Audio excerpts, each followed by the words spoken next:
जी है कहीं दूर छन छन छन छन।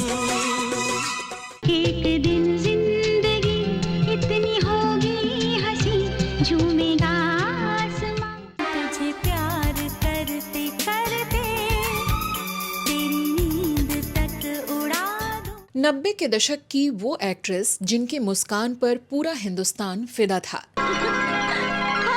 जिनकी आंखों में मासूमियत थी, अदाओं में शरारत और पर्दे पर एक अलग ही कशिश। पीटर, तुम लोग मुझे ढूंढ रहे हो और मैं तुम्हारा यहाँ इंतजार कर रही हूँ। जूही चावला एक ऐसी स्टार जिन्हें लोग आज भी स्माइलिंग फेस ऑफ बॉलीवुड के नाम से याद करते हैं। मुझसे मोहब्बत का इजहार करता काश कोई लड़का। लेकिन क्या जूही की कहानी सिर्फ खूबसूरत मुस्कान, हिट सॉन्ग्स और रोमांटिक फिल्मों तक ही सीमित थी? घूंघट की आड़ से दिलबर का क्या आप जानते हैं कि बेहद कम उम्र में मिस इंडिया बनने के बावजूद जूही को अपने करियर में लगातार रिजेक्शन, फ्लॉप फिल्म्स और एक अजीब सी बनी इमेज से जूझना पड़ा।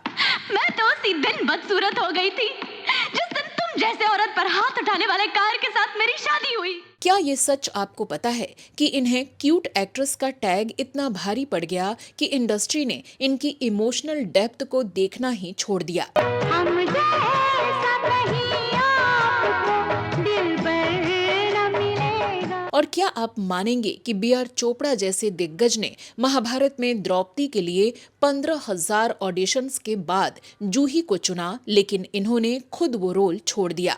इतनी ही आग लगी है तुझ में तो कहीं और जाकर बुझा। आज के बाद मेरे पति की तरफ आंख उठाकर देखा ना तो तेरी आंखें और तेरा चश्मा दोनों फोड़ के रख दूंगी। क्या वजह थी कि सलमान खान जैसे सुपरस्टार इनके घर रिश्ता लेकर पहुंचे, लेकिन फिर दोनों ने कभी साथ में काम नहीं किया? और मैं क्या करती पापा, उसने मेरा सांस लेना मुश्किल कर दिया था, मेरा जीना आराम कर दिया था। ऐसी घुटन में रहने से तो अच्छा था मैं उसे खत्म कर देती। क्यों आमिर खान के साथ सबसे ज्यादा फिल्में करने वाली जूही से उनकी सालों तक बातचीत बंद रही? मैं लूंगी। मैं लूंगा। छोड़ दो। नहीं छोड़ूंगा। हाथ मेरा पहले पड़ा था। नजर पहले मेरी पड़ी थी। Ladies first. बाथरूम की क्यों मैं? देखो तुम पंगा ले रहे हो। बचपन की आदत है। इसे मैं लेकर आऊंगी। ठीक है ले लो। और क्यों अपने पीक करियर में इन्होंने एक अमीर बिजनेसमैन से शादी कर ली, लेकिन उसे 6 साल तक सबसे छुपा कर रखा और फिर उसे टाइम पास बता दिया? ये देखो ना, ऐसी तो मिसालें तो हमारे सामने ही हैं, जिन्होंने अपने स्वार्थ के लिए अपना दिल, अपना ज़मीर तो क्या, अपनी आत्मा तक को बेच दिया। आज के वीडियो में हम जानेंगे जूही चावला की वो कहानी जो ग्लैमर और मुस्कान के पीछे छुपी है और जो शायद आपने पहले कभी पूरी तरह नहीं सुनी। तू मेरे सामने मैं तेरे सामने तुझको देखूं के। नमस्कार दोस्तों, मैं हूँ श्वेता जया और आप देख रहे हैं फिल्मी बातें।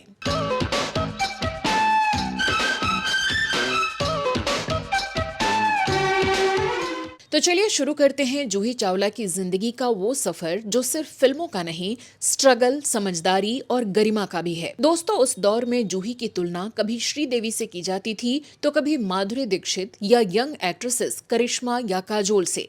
लेकिन ऐसा क्या था जो जूही को इन सब से अलग बनाता था और दशकों तक ऑडियंस पर इनका नशा सिर चढ़कर बोलता रहा? आज जूही कहाँ हैं और क्या कर रही हैं, ये सब जानेंगे, लेकिन शुरुआत करते हैं इनकी अर्ली लाइफ और फैमिली बैकग्राउंड से। अगर तुमने मुझे अपनी पत्नी नहीं माना तो बताओ, जन्म के बाद जब ये मुझसे अपने बाप का नाम पूछेगा तो किसका नाम बताऊं? क्या तुम चाहते हो कि तुम्हारी माँ की तरह इसको भी पैदा होते ही? जूही चावला का जन्म 13 नवंबर 1967 को हरियाणा के अंबाला शहर में हुआ था। इनके पापा का नाम डॉक्टर एस चावला और मां का नाम मोना चावला था। इनके पापा इनकम टैक्स ऑफिसर थे और मम्मी होटल ओबेरॉय के हाउस कीपिंग डिपार्टमेंट में काम करती थी। इनकी बहन का नाम सोनिया चावला और बड़े भाई का नाम संजीव चावला है, जो बाद में शाहरुख खान की कंपनी रेड चिलीज के सीईओ बने। जूही की शुरुआती study fort convent school Mumbai से हुई और इसके बाद इन्होंने सिडेनहम कॉलेज मुंबई से बैचलर की डिग्री ली। जूही बचपन से ही बेहद खूबसूरत थीं, तो कॉलेज से निकलते ही इन्होंने कुछ प्रोडक्ट की मॉडलिंग शुरू कर दी। मॉडलिंग के दौरान ही इन्होंने अपनी कुछ दोस्तों को मिस इंडिया कॉन्टेस्ट का फॉर्म भरते देखा, तो खुद भी उनके साथ शामिल हो गईं। और हुआ ये कि इन्होंने अपनी खूबसूरती और टैलेंट के बल पर महज 17 साल की उम्र में ही 1984 का मिस इंडिया कॉन्टेस्ट जीत भी लिया। इसी साल भारत की तरफ से इन्होंने मिस यूनिवर्स कॉन्टेस्ट में भी पार्टिसिपेट किया, लेकिन यहाँ पर इन्हें बेस्ट कॉस्ट्यूम डिजाइनर अवार्ड से ही संतोष करना पड़ा। लेकिन इंडिया आते ही इनके पास फिल्मों के कई ऑफर्स आने लगे और इन्होंने कई फिल्में साइन भी कर लीं। साल 1986 में आई फिल्म सल्तनत इनकी डेब्यू फिल्म रही। और मेरी जिंदगी तुम्हारे शाकिर की वजह से तबाह बर्बाद हो जाती। अगर समीर न होते तो जरीना लुट चुकी होती। इस फिल्म में इन्होंने धर्मेंद्र, सनी देओल और श्रीदेवी जैसे सितारों के साथ काम किया, जिसमें इनके अपोजिट हीरो थे शशि कपूर के बेटे करण कपूर।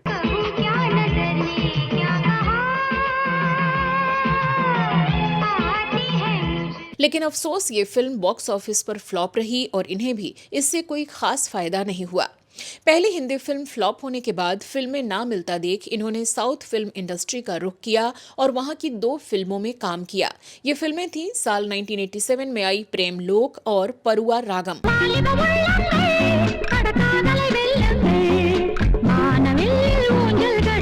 इसी दौरान फेमस फिल्म और सीरियल निर्माता B.R. चोपड़ा साहब अपना ग्रैंड टीवी सीरियल महाभारत बना रहे थे और उन्हें तलाश थी महाभारत की सबसे स्ट्रॉन्ग कैरेक्टर द्रौपदी के लिए एक खूबसूरत फ्रेश चेहरे की। उन्होंने लगभग 15,000 लड़कियों के ऑडिशन लिए, जिसमें जूही चावला भी शामिल रहीं और जूही ने सबको पछाड़ते हुए द्रौपदी के किरदार के लिए बाजी मार ली और फिर इसकी शूटिंग भी शुरू हो गई। इसका खुलासा इस सीरियल में अर्जुन का किरदार निभाने वाले एक्टर फिरोज खान ने एक इंटरव्यू में किया था कि उन्होंने अपनी लाइंस का रिहर्सल जूही के साथ किया था, जो पांडवों की पत्नी बनने के लिए फाइनल थी। लेकिन इसी दौरान जूही को नासिर हुसैन की बड़ी फिल्म कयामत से कयामत तक का ऑफर मिला, जो अपने भतीजे आमिर खान को इस फिल्म से लॉन्च करने जा रहे थे। ऐसे 2 बड़े ऑफर्स किसी के भी सामने आ जाएं तो कैसा कंफ्यूजन होगा, इसका अंदाजा लगाया जा सकता है। फिल्म जानकार बताते हैं तो जूही ने ये बात महाभारत बना रहे B.R. चोपड़ा से कही तो उन्होंने खुद ही जूही को सलाह दी कि वो फिल्म का ही सिलेक्शन करें। जूही ने ये सलाह मानते हुए आमिर खान के साथ फिल्म कयामत से कयामत तक बतौर लीड एक्ट्रेस साइन कर ली। महाभारत में इन्होंने जो द्रौपदी का किरदार छोड़ा था उसे बाद में रूपा गांगुली ने निभाया और उन्हें भी उससे बड़ी पहचान मिली। खैर, साल 1988 में आई जूही की फिल्म भी जबरदस्त हिट हुई और इस फिल्म से जूही और आमिर रातों रात स्टार बन गए। अब है जुदाई का मौसम, 2 पल का में। इस फिल्म के लिए जूही चावला को उसी साल फिल्म फेयर की तरफ से शुरू हुए award lux new face of the year भी दिया गया। लगता है आप फोटोग्राफी के बारे में बहुत जानते हैं। ऐसा कीजिए, एक इसी जगह हमारी फोटोग्राफ लीजिए, देखते हैं कैसी आती है। हाँ जरूर। कयामत से कयामत तक की जबरदस्त सफलता के बाद लोगों को लगा कि जूही चावला का रास्ता अब बेहद आसान हो गया है, लेकिन हकीकत इससे ठीक उल्टी रही, क्योंकि इसके बाद जूही ने कई फिल्में की, जैसे आमिर खान के साथ love love love, Kumar Gaurav के साथ गूंज, सनी देओल के साथ काफिला और राजेश खन्ना और गोविंदा के साथ स्वर्ग।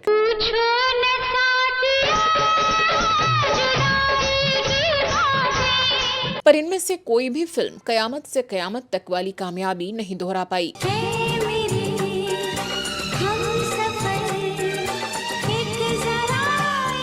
एक सुपरहिट फिल्म के बाद भी जूही लगातार ऐसी फिल्मों का हिस्सा बनी जो बॉक्स ऑफिस पर नहीं चली।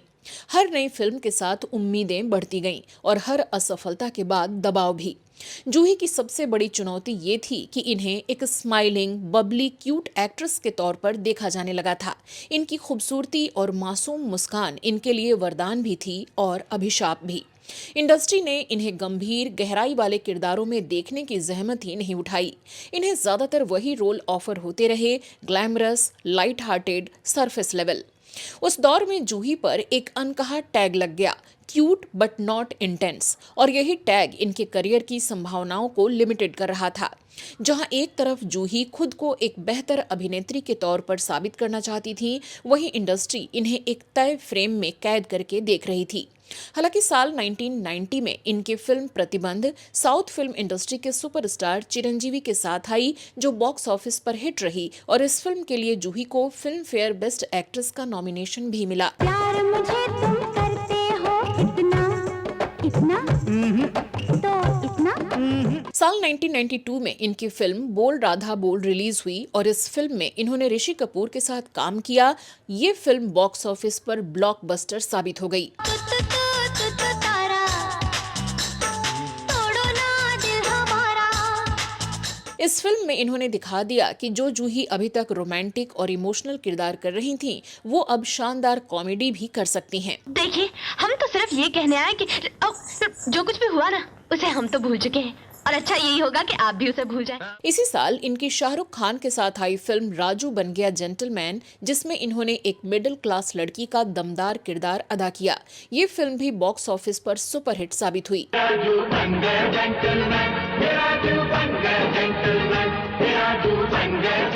साल 1992 के बाद ऑडियंस और फिल्म मेकर्स को इनकी कॉमेडी देखकर लग गया कि इंडस्ट्री को अब एक वर्सटाइल एक्ट्रेस मिल गई है, और इनके पास कॉमेडी फिल्मों के भी खूब ऑफर आने लगे। इनमें से एक आमिर खान के साथ इनकी फिल्म रही हम हैं राही प्यार के। मुंबई से गई पूना, पूना से गई दिल्ली, दिल्ली से गई पटना। इस फिल्म में इन्होंने अपनी दमदार एक्टिंग से अपने करियर का पहला Filmfare best actress award जीत लिया। बाबूजी 6 साल की थी, बस सनी की उम्र की, जब मेरी माँ गुजर गई। इतनी छोटी उम्र में माँ का जाया उठ जाने से क्या हो जाता है। इसी साल इनकी एक और कमाल की फिल्म डर रिलीज हुई, जिसमें इन्होंने जबरदस्त परफॉर्मेंस दी। टूट के मैं चूर हो गई तेरी जिद से। इस फिल्म के लिए भी इन्हें फिल्म फेयर की तरफ से बेस्ट एक्ट्रेस का नॉमिनेशन मिला। वो आदमी जिसने शिमला में गाना गाया था, वो अभी यहाँ था, मुझ पर टॉर्च मार रहा था। अरे नाइट क्रिकेट खेलना चाहता है क्या? इसके बाद इन्होंने एक से बढ़कर एक दर्जनों फिल्मों में काम किया, जैसे आईना, नाजायज, राम जाने, साजन का घर, लोफर, यस बॉस आदि। नहीं मिलना है मुझे, नहीं मिलना है। और तुमने भी मुझे धोखा दिया है राहुल। कितने पैसे दिए थे तुम्हारे सिद्धार्थ साहब ने तुम्हें चुप रहने के लिए? 90 के दशक की बॉलीवुड इंडस्ट्री में महिला कलाकारों के लिए जगह सीमित थी। कहानियां ज्यादातर मेल कैरेक्टर्स के इर्द गिर्द घूमती थीं, और जो थोड़ी बहुत जगह थी उसमें मीडिया ने माधुरी को लेकर लगातार कंपैरिजन और कंपटीशन का माहौल बना दिया। जूही चावला और माधुरी दीक्षित के बीच दिखाई जाने वाली राइवलरी भी काफी हद तक इसी मानसिकता की उपज थी। असलियत ये थी कि दोनों एक्ट्रेसेस अपने अपने ढंग से बेहतरीन थीं, लेकिन उस दौर में इंडस्ट्री और मीडिया को हमेशा एक नंबर 1 चाहिए था।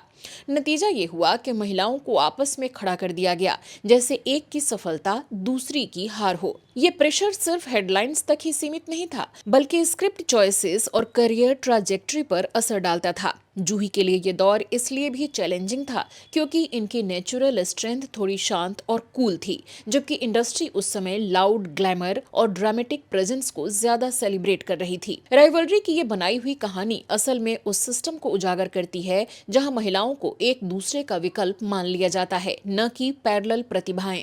क्या समझते हो तुम अपने आप को? बहुत बड़े मस्करे हो तुम, बहुत बड़ा जोक मारा है तुमने। आइंदा मेरे साथ ऐसा मजाक किया ना तो मुंह तोड़ दूंगी तुम्हारा। हालांकि लगभग 2 दशक बाद साल 2014 में दोनों एक साथ गुलाब गैंग फिल्म में जरूर दिखाई दी। सीएम तो तेरे 7 साल में 2 दफा आके फोटो खिंचाए, पर बिजली पानी सही टाइम पे आए, तेरे बच्चों के खाने में कोई जहर ना घोल दे। ये मुकाबला जूही और माधुरी के बीच कम और उस व्यवस्था के बीच ज्यादा था जहां एक महिला की चमक को दूसरी की परछाई बनाकर ही देखा जाता था। बाद में उम्र बढ़ने के साथ जूही को जब लीड एक्ट्रेस के तौर पर अच्छी फिल्में मिलनी कम हो गईं, तो धीरे धीरे इन्होंने फिल्में करना कम कर दिया। इनमें से कुछ मल्टी स्टारर फिल्में रहीं, तो कुछ फिल्मों में जूही का रोल ज्यादा असरदार नहीं रहा। इनमें से कुछ फिल्मों की बात करें तो आमदनी अठन्नी खर्चा रुपया, बस एक पल, सलामे इश्क, चौक और डस्टर, भूतनाथ और झनकार बीट्स जैसी फिल्में शामिल रहीं। लगे सजना मेरा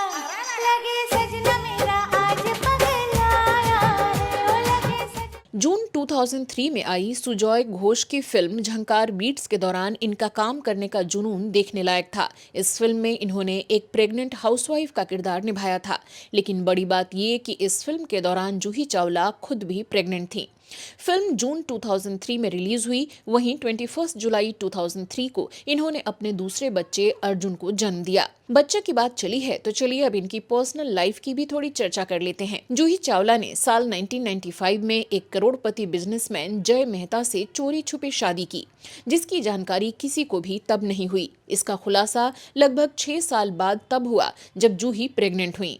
यहाँ आपको ये बताते चलें कि जूही उनकी दूसरी पत्नी थी। उनकी पहली पत्नी सुजाता बिरला की एरोप्लेन क्रैश में मौत हो गई थी। जूही ने अपने एक इंटरव्यू में इस पर सफाई देते हुए कहा था, उस समय मेरा फिल्मी करियर काफी शानदार चल रहा था और मैं नहीं चाहती थी कि मेरी शादी की बात से मेरे करियर पर किसी तरह का प्रभाव पड़े, इसलिए मैंने 6 साल तक ये बात छुपाए रखी। इन दोनों के 2 बच्चे हुए। साल 2001 में जन्मी बेटी जानवी और साल 2003 में बेटा अर्जुन। फिल्मों में अपना करियर न चलता देख जूही चावला ने एक और जोखिम लिया, फिल्म प्रोडक्शन का, और साल 1999 में शाहरुख खान और फिल्म निर्देशक अजीज मिर्जा के साथ मिलकर ड्रीम्स अनलिमिटेड नाम से एक प्रोडक्शन कंपनी बनाई। इस कंपनी के अंदर इन्होंने फिर भी दिल है हिंदुस्तानी, अशोका और चलते चलते जैसी कई फिल्मों का निर्माण किया।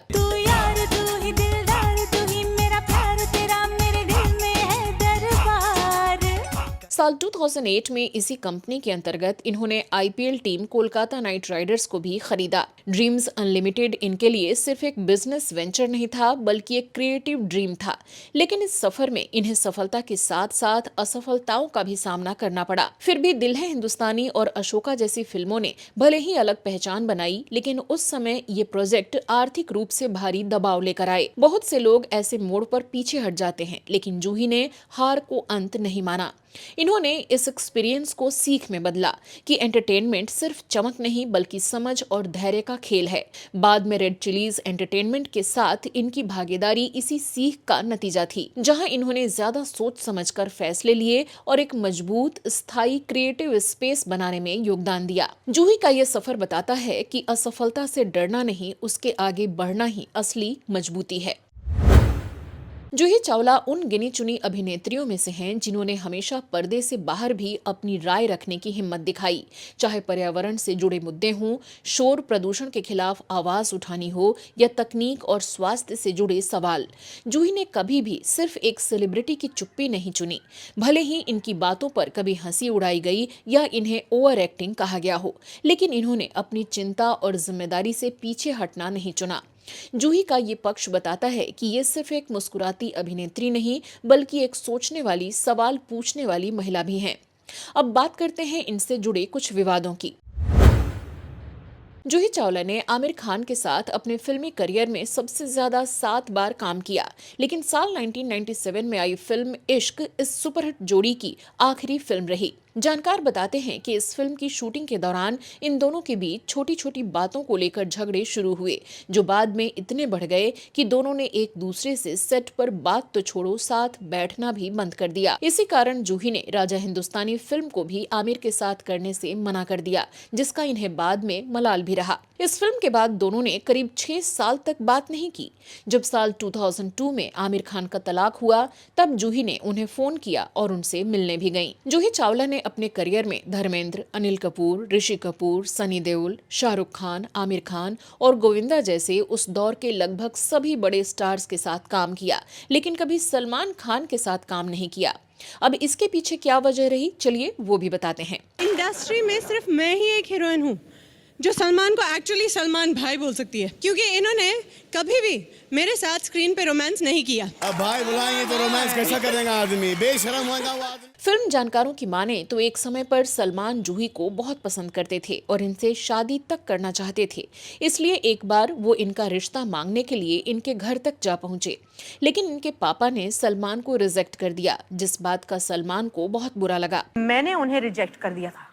फिर उसके बाद सलमान जी जो बड़े स्टार बन गए, फिर उन्होंने कहा जूही के साथ नहीं काम करूंगा। जानकार ये भी बताते हैं कि जब जूही अपने करियर की बुलंदियों पर थी, उस समय सलमान खान का करियर भी कुछ खास अच्छा नहीं चल रहा था। तब एक फिल्म निर्माता ने जूही को एक फिल्म के लिए अप्रोच किया जिसमें इनके अपोजिट वो सलमान खान को लेना चाहते थे। तो पहले तो जूही ने उन्हें कई दिनों तक लटका कर रखा, फिर लास्ट में कहा कि अगर तुम इस फिल्म में सलमान की जगह आमिर खान को मेरे अपोजिट कास्ट करोगे तब मैं ये फिल्म करूंगी। जब ये बात सलमान खान को पता चली तो वो गुस्से में आ गए और उन्होंने भी इनके साथ कभी काम ना करने की जैसे कसम खा ली।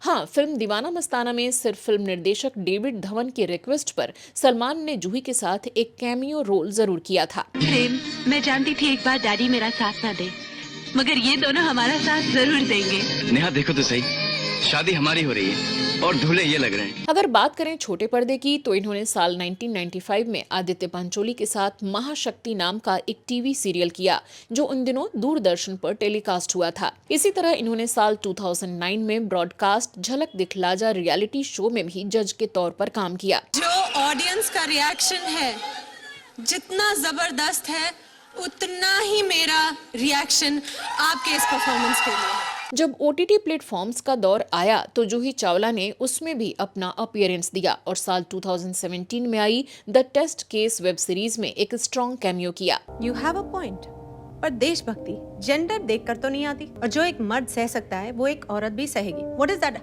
Harvard study? वहीं 22 सितंबर 2022 को अमेज़न प्राइम वीडियो पर रिलीज हुई digital debut web series hush hush में भी इन्होंने मुख्य भूमिकाओं में अभिनय किया। 2022 में ही ऋषि कपूर के साथ इनकी एक फिल्म आई शर्मा जी नमकीन, जिसमें इनके काम की अगेन तारीफ हुई। जो भी है बात है कुछ आपके हाथों में, और खाना बनाना इज एन आर्ट। खाने वाले की नब्ज पकड़ लेते आप। 1 सितंबर 2023 को जूही चावला ने Netflix film Friday night plan में एक्ट किया जो एक coming of age comedy drama थी। इन प्रोजेक्ट्स ने दिखाया कि जूही मॉडर्न OTT स्पेस में भी सेलेक्टिव कैरेक्टर ड्रिवन रोल्स चुनती हैं। साथ ही ये अभी भी शाहरुख खान के साथ अपनी production company red chillies entertainment चलाती हैं, जिसका अच्छा खासा मार्केट वैल्यू है। इस तरह जूही एक बिजी और लग्जरियस लाइफ लीड करती हैं। जूही चावला की लेगेसी सिर्फ हिट फिल्म्स या खूबसूरत मुस्कान तक सीमित नहीं है। ये उस दौर की एक्ट्रेस हैं जिन्होंने बिना शोर मचाए, बिना कंट्रोवर्सीज में उलझे अपने लिए एक रेस्पेक्टेबल स्पेस बनाई। इन्होंने न तो खुद को बदलने की जल्दी दिखाई, न ही टाइम के साथ अपनी डिग्निटी खोई। एक्टिंग, बिजनेस और पर्सनल लाइफ हर जगह इन्होंने बैलेंस और मैच्योरिटी को प्रायोरिटी दी। जूही उन रेयर एक्ट्रेसेस में से हैं जो 2 जनरेशंस के बीच एक ब्रिज बनती हैं। श्रीदेवी के दौर की सीरियसनेस और काजोल के दौर की स्पॉन्टेनिटी के बीच। आज जब इंडस्ट्री में सरवाइव करना अक्सर लाउड प्रेजेंस और कांस्टेंट विजिबिलिटी पर डिपेंड करता है, जूही चावला की स्टोरी हमें याद दिलाती है कि कामनेस, पैशंस और सेल्फ रेस्पेक्ट भी सक्सेस का रास्ता हो सकते हैं। शायद यही वजह है कि जूही आज भी सिर्फ एक एक्ट्रेस नहीं बल्कि एक क्लासी लेगेसी के तौर पर याद की जाती हैं। तो दोस्तों, आपको जूही चावला की कौन सी फिल्म सबसे ज्यादा पसंद है, कमेंट बॉक्स में जरूर लिखकर बताएं। तो आज के वीडियो में फिलहाल के लिए बस इतना ही। कुछ और किस्से कहानियों के साथ अगले एपिसोड में आपसे फिर होगी मुलाकात। तब तक के लिए नमस्कार।